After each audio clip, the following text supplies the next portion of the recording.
Seluruh dunia sedang sibuk dengan Valentine. Amin. Nah, di antara semua SMS Valentine yang saya terima, ada satu yang menarik sekali. Nah, salah satu anak kami, Nyonyo, juga terima itu. Dia katakan gini, apa itu Valentine? Dia bilang, kalau saudara melihat ada seorang bawa jeruk busuk di tangannya, ambillah jeruk itu dan gantikan jeruk yang paling bagus yang saudara punya. Tapi setelah jeruk itu diterima oleh orang itu, jangan minta durian dia. Ngerti maksudnya? Kalau itu semua berilah. Saudara, dunia ini dikacaukan dengan istilah yang seringkali rancu dan banyak orang juga tidak mengerti. Kasih dengan cinta itu beda. Saya ulangi lagi, kasih dengan cinta itu beda. Beda jauh. Dalam bahasa Inggris, untuk hal ini lebih kaya bahasa Indonesia. Inggris cuma ada love. Indonesia punya kasih dan cinta. Dalam bahasa Inggris, cinta itu lust, ada unsur hawa nafsu. Anak-anak muda dengarkan. Selama kalian berpacaran, hanya boleh ada kasih. Cinta tidak boleh dipakai untuk pacaran. Cinta itu harus dipakai setelah menikah. Dengar baik-baik. Kenapa? Sebab di dalam cinta ada seks. Dan seks itu hanya untuk suami istri. Ngeri saudara, ketika dunia menganut paham yang salah, bahkan gereja pun seringkali tidak tegas dalam hal ini. Anak-anak muda dengarkan, korban cinta itu pasti perempuan. Tidak ada korban cinta itu laki-laki. Tapi saya heran, perempuan goblok kok nggak habis-habis, tambah banyak. Maaf, jangan tersinggung saya berkata ini. Jangan marah ya, saya bilang. Supaya perempuan kau sadar, gadis-gadis dengar, Tuhan kita adalah satu-satunya Tuhan di dunia ini. Saudara, karena ada jutaan Tuhan di dunia, tapi Tuhan kita adalah satu-satunya Tuhan yang berbicara tentang anak sulung. Tidak ada Tuhan lain di agama apa saja yang berbicara tentang anak sulung kecuali Tuhan kita. Alkitab kita adalah satu-satunya buku. Dengarkan, Alkitab kita adalah satu-satunya buku di antara 5 juta judul buku kurang lebih di dunia ini. Jadi di dunia ini sudah diperkirakan ada 5 juta judul buku, bukan 5 juta buku loh saudara. Bayangkan di antara kurang lebih 5 juta judul buku itu, maka kitab suci kita juga adalah satu-satunya buku yang menuliskan tentang anak sulung. Itu dari Kejadian sampai Wahyu, saudara. Kita bersyukur kepada Tuhan. Anak pertama itu belum tentu anak sulung. Hari ini kita akan bahas itu. Supaya Valentine nggak ada korban cinta lagi. Mengerikan sekali. Kemarin setelah turun dari bandara, saya belanja sesuatu di Citraland.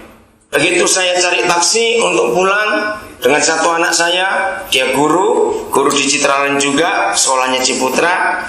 Begitu kami masuk taksi, saudara, bau parfumnya itu kencang sekali.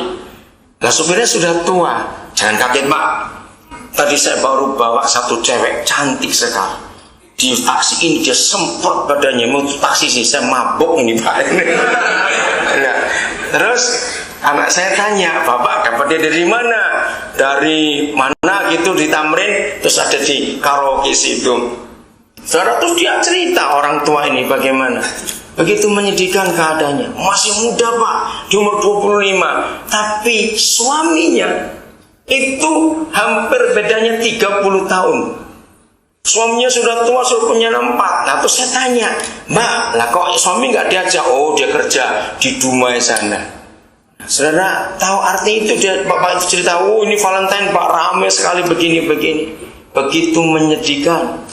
Kalau bilang Valentine itu dirusak. Saudara, dalam sejarah ada seorang tokoh Katolik, seorang pastor. Sekarang dia sudah jadi Santo Valentino dalam cerita itu. Dalam masa perang di Italia, saya lupa pada waktu berapa, 14 kan? 15 saya lupa. Bagaimana dia berjuang untuk pihak musuh pun dia tolong. Nah, ketika gereja Katolik melihat santo ini, pastor ini begitu luar biasa pengorbanannya, maka diangkat jadi santo. Cuma sayang dunia menyelewengkan itu. Saya kembali. Jadi tidak semua anak pertama itu anak sulung. Dengarkan ini. Mengapa Tuhan kita mencari anak sulung? Ada apa? Ada kekuatan apa dalam hidup anak sulung itu? Dengarkan ini dan sampaikan kepada sebanyak-banyaknya orang. Saudara, saya nggak bahas dari awal, terlalu jauh nanti. Mari kita lihat Ibrani 12. Mengapa Tuhan mencari anak sulung? Ada sebuah kekuatan yang luar biasa dalam hidup anak-anak sulung itu. Saya membawa Alkitab yang terjemahannya beda dengan Alkitab saudara. Alkitab ini akan di-launching, dikenalkan kepada publik tanggal 15 Maret yang akan datang. Oke, Ibrani 12 ayat yang ke-23 dan 24 saya akan baca dalam terjemahan ini. Ibrani pasal 12 ayat 23 dan 24, atau saya baca mulai 22.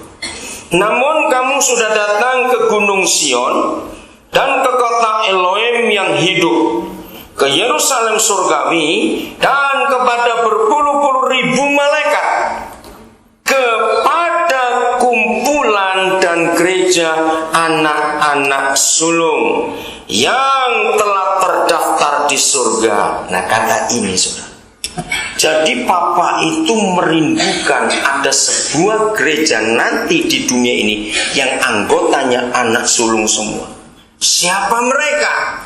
Wahyu pasal yang ke-14. Maka itu Valentine bicara soal cinta kasih, itu tidak ada unsur seks. Beda sekali. Wahyu pasal yang ke-14 mulai ayat yang pertama. 14 mulai ayat yang pertama. Judulnya apa? Anak domba dengan siapanya? Pengikutnya.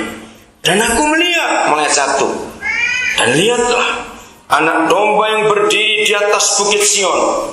Bersama dengan dia ada 144.000 orang yang mempunyai nama Bapanya yang tertulis pada dahi mereka. Artinya di otak gereja itu hanya ada Bapa di surga, tidak ada yang lain.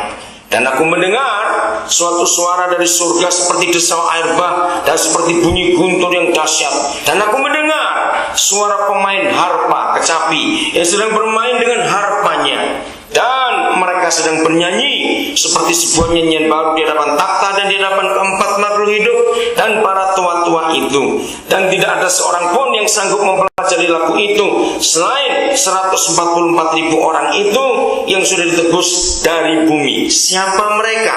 Ayat 4 itu menerangkan, mereka ini adalah orang-orang yang tidak mencemarkan diri dengan perzinahan. Saya nggak baca dengan perempuan-perempuan, sebab zaman sekarang pelacur laki juga sudah banyak. Betul nggak, Sob? Begitu gila zaman ini. Jadi mereka adalah orang-orang yang tidak mencemarkan diri dengan percabulan, perzinahan.